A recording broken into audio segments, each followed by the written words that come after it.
How to become fluent in English. English में fluent कैसे बने, यानी इंग्लिश फ्लो में कैसे बोलें, फर्राटेदार कैसे बोलें।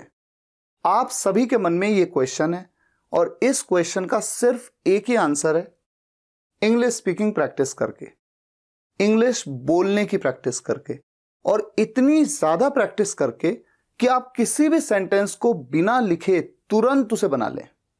देखिए कैसे, जैसे यहां पर मेरे सामने 4 सेंटेंसेस है, मुझे इन्हें बनाना है।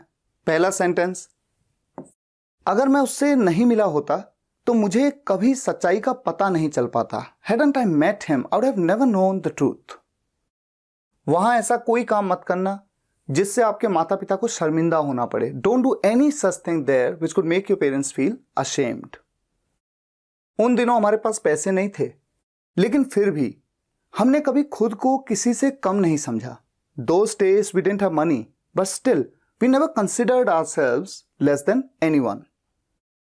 वो आज एक अच्छा दोस्त होता, पर उसने हमेशा मुझे अपनी खातिर इस्तेमाल किया। He would have been a good friend today, but he always used me for his own sake. अच्छा, यहां पर जैसे आपने इन चारों सेंटेंसेस को देखा, आपको लगेगा लंबे लंबे सेंटेंस हैं, लेकिन बने तो छोटे छोटे सेंटेंसेस से मिलकर ही हैं। और अगर आप ध्यान दें, सभी सेंटेंसेस मैंने इस इंग्लिश स्पीकिंग कोर्स की अलग अलग वीडियोस में अलग अलग टॉपिक्स में कवर किए हैं। कंडीशनल सेंटेंसेस में कवर किया है, ये भी बताया कि शुरुआत में हैड क्यों आ गया। ये हैडंट, डोंट, डिडंट, ये क्या है, सब कॉन्ट्रैक्शंस हैं। कॉन्ट्रैक्शंस में हमने देखा है वुड हैव, कॉन्ट्रैक्शंस में देखा, कंजंक्शन में विच का यूज देखा, कुड एक मोडल वर्ब, मेक का use as a causative verb, secondary verb की फर्स्ट फॉर्म। ये सब चीजें अलग अलग टॉपिक्स में कवर हुई हैं। वी डिडंट हैव मनी, क्या है ये, सिंपल सेंटेंसेस पास्ट की कैटेगरी 2। वुड हैव बीन, ये क्या है, मॉडल वर्ब्स में पढ़ा। तो मैं आपको ये बता दूं कि शुरुआत में जब आप प्रैक्टिस करेंगे तो छोटे छोटे सेंटेंसेस को ले लीजिए और उनकी प्रैक्टिस करिए, और किसी को दे दीजिए सेंटेंसेस, वो हिंदी में बोलेगा, आप उसे इंग्लिश में बोलिए। शुरुआत में आपको ऐसा लगेगा जैसे आप एक एक सेंटेंस को ट्रांसलेट कर रहे हैं, लेकिन धीरे धीरे प्रैक्टिस कर करके आप इतने ज्यादा ग्रूम हो जाएंगे कि आपका ब्रेन इतनी फास्ट प्रोसेसिंग करेगा कि पता ही नहीं चलेगा कि आपने उसे ट्रांसलेट किया, क्योंकि ब्रेन की प्रोसेसिंग बहुत फास्ट हो जाती है। और शुरुआत में छोटे छोटे सेंटेंस, बाद में चल के बड़े बड़े सेंटेंसेस की प्रैक्टिस। और ये 1 2 3 दिन का काम नहीं है, 1 महीना 2 महीने का काम नहीं है। It takes lots of time. 6 महीना भी लग सकता है, 1 साल भी लग सकता है। It all depends on how much time you invest into English. आप कितना टाइम दे रहे हैं इंग्लिश को, कितना डिवोट कर रहे हैं अपने आप को, ठीक है। और यही कारण है कि ग्रामर के अलग अलग टॉपिक्स आपको पढ़ाए जाते हैं, conditionals, causatives, tense, modal verbs, it का टॉपिक। ये सभी टॉपिक्स क्यों पढ़ाए जाते हैं, ताकि आप इन सेंटेंसेस को पहले बनाना सीखें, क्योंकि जब तक आप इन्हें अपने लॉजिक के साथ बनाना नहीं सीखेंगे, आप बोलेंगे कैसे। अब जैसे अगर मैं बात करूं इस पहले वाले सेंटेंस की, तो थोड़ा रिवाइज करें कि इसे बनाया कैसे गया है। याद करिए, ये जो सेंटेंस है ये हमने इस कोर्स की डे 42 की वीडियो में, कंडीशनल सेंटेंसेस की वीडियो में इस तरह के सेंटेंसेस बनाए थे, कंडीशनल सेंटेंसेस टाइप 3। अगर मैं उससे नहीं मिला होता, इस बात को कैसे कहेंगे, और फिर स्टेप बाय स्टेप देखेंगे कि उस सेंटेंस में कैसे पहुंचेंगे जो मैंने बोला था। अगर के लिए इफ, मैं उससे नहीं मिला होता, नेगेटिव सेंटेंस है। आप ये जानते हैं कि कंडीशनल टाइप 3 के सेंटेंस में जो वर्ब होती है, सबसे पहले तो सब्जेक्ट है आई, और जो ऑक्सिलरी वर्ब होती है वो होती है हैड। नेगेटिव सेंटेंस है नॉट। और ऐसे सेंटेंसेस में, हैड के सेंटेंसेस में हमेशा आप जानते हैं जो भी मेन वर्ब है उसकी थर्ड फॉर्म, मिलने को मीट कहते हैं, थर्ड फॉर्म मेट। उससे कोई लड़का है, हिम।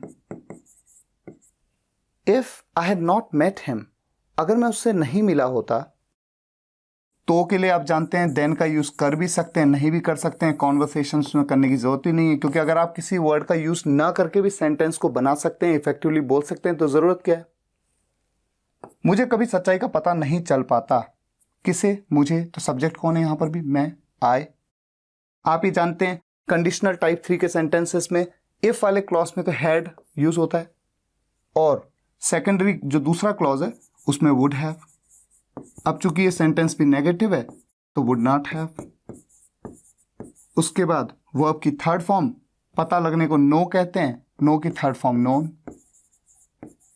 और उसके बाद सच्चाई का पता, नोन द ट्रूथ। अब आप यहां पर एक चीज और देख रहे हैं, कभी। कभी के लिए एवर का यूज करना भी मैंने आपको एक सेपरेट वीडियो में डिटेल में समझाया है, तो यहां पर एवर का यूज कर लेंगे। और एवर का यूज कहां पर किया जाता है, जो भी सेंटेंस की मेन वर्ब है उससे तुरंत पहले।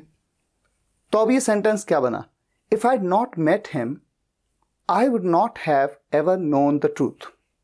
ठीक है, अब मैंने आपको कंडीशनल टाइप 3 के इन सेंटेंसेस में बताया था हैड को आप शुरुआत में ला सकते हैं। तो इफ को हटाई दिया और हैड को शुरुआत में ले आए, तो आप क्या कहा, had I not met him. उसके बाद क्या, I would not have ever known the truth. अब एक पॉइंट और एक चीज और कर लेते हैं, नॉट और एवर को मिला लेते हैं और बना देते हैं never. I would have never known the truth, तो वो भी साथ ही साथ इंप्रूव करते चलते हैं। अब एक चीज और देखते हैं, आप ये भी जानते हैं कि जब भी ऑक्सिलरी वर्ब के साथ में सब्जेक्ट के बाद नॉट होता है, इन दोनों को आप मिला भी सकते हैं, जो कि आपने क्वेश्चन वाले सेंटेंसेस में भी देखा है। तो हैड और नॉट का कॉन्ट्रैक्शन यूज कर सकते हैं, hadn't, hadn't I met him. उसके बाद एक काम और कर लेते हैं, थोड़ा सा सेंटेंस को और इफेक्टिव बना लेते हैं, वुड हैव को भी कॉन्ट्रैक्ट कर देते हैं, वुड हैव कह देते हैं। बन गया आपका पूरा सेंटेंस। इसी तरीके से मैंने बोला था, hadn't I met him I would have never known the truth. और देखिए ये क्या है, वुड हैव। अब होता क्या है कि जब आप इंग्लिश की प्रैक्टिस खूब करते जाते हैं, कॉन्ट्रैक्शंस को भी सही से प्रोनाउंस करते हैं, तो would have, I would have never known the truth. तो शुरुआत में तो पकड़ ही नहीं पाते, लेकिन धीरे धीरे आपकी खुद की जुबान में ये प्रोनाउंसिएशन प्रॉपरली आने लगती है, तो आप चीजों को पकड़ने लगते हैं। ठीक है, और ऐसा नहीं है कि मैं ऐसे ही बोलता, मैं ऐसे भी बोल सकता था, if I not met him I would have never known the truth. या फिर उस तरह से भी मैं कैसे बोल सकता था, आई वुडंट, वुडंट कह देता, इससे कॉन्ट्रैक्ट का, I wouldn't have ever known the truth. तो जैसे जिस व्यक्ति को कंफर्टेबल लगता है उस तरह से वो बोल सकता है।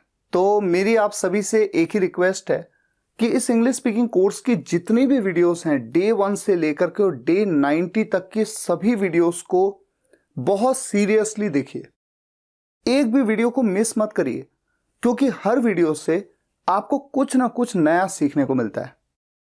और इन वीडियो से आपने जो भी ग्रामर सीखी, जो भी सेंटेंस बनाने की कलाएं आपने सीखी हैं, उनको इंप्लीमेंट करिए, खूब प्रैक्टिस करिए। आपके पास मेरी प्रैक्टिस बुक भी है, आप क्या कर सकते हैं, किसी भी बुक से, मेरी बुक से नहीं बल्कि किसी भी बुक से आपके सामने इंग्लिश के सेंटेंसेस हों, हिंदी के सेंटेंसेस, उनका इंग्लिश भी है, ट्रांसलेशन दे रखा है, आप उन सेंटेंसेस को 20 सेंटेंसेस या 30 सेंटेंसेस को एक दिन में रटिए, और फिर अपने फ्रेंड को या अपने ब्रदर या सिस्टर किसी को भी आप कहिए कि मुझे पूछो, और आप रिपीट करिए, इतनी प्रैक्टिस करिए कि परफेक्शन आ जाए, और सेंटेंस को बिल्कुल सही तरीके से प्रोनाउंस करने की भी कोशिश करिए।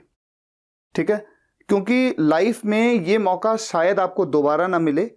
10 साल बाद फिर आप कभी सोचेंगे कि हाँ मुझे सीखना है, और फिर आप मेहनत करने लगेंगे, तो हो सकता है वो वक्त जो निकल गया उस वक्त की एक अलग वैल्यू है।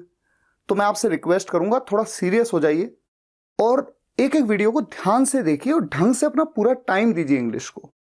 फिलहाल आज के इस वीडियो में यहीं तक। अगर आपको ये वीडियो पसंद आया हो, वीडियो को लाइक और शेयर जरूर करिएगा, कमेंट्स में बताइएगा कैसा लगा। मिलते हैं नेक्स्ट वीडियो लेक्चर में, तब तक के लिए टेक केयर, गुड बाय।